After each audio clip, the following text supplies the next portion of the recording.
Hello বন্ধুরা, দেখো আমি একটা প্ল্যাটানো মরিয়া নামে এই গাছটা এটাই সার্চ করে পেলাম। জানি না নাম ভুলে গেছি, নার্সারি থেকে বলেছিল।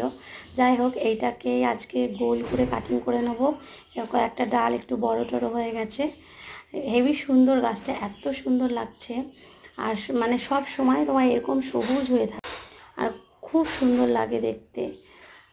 আর এই গাছের কোনোই যত্ন লাগে না, খুব অল্প যত্নে, মানে শুধু সামান্য একটু মাঝে মাঝে জল দিতে হয় যখন জলের অভাব হয়।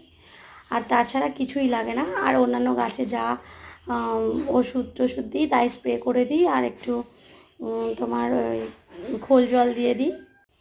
না দিলেও চলে, না দিলেও খুব সুন্দরই গ্রোথ হয়। তো এর একটু গোল করে কাটার জন্য একটা দেখো ডাল বেরিয়েছে, এই ডাল দিয়ে আমি কিছুটা কাটিং বসিয়ে দেবো। তো এটা পরের ভিডিওতে দেখাবো তোমাদের। আজ টাটা, বাই বাই।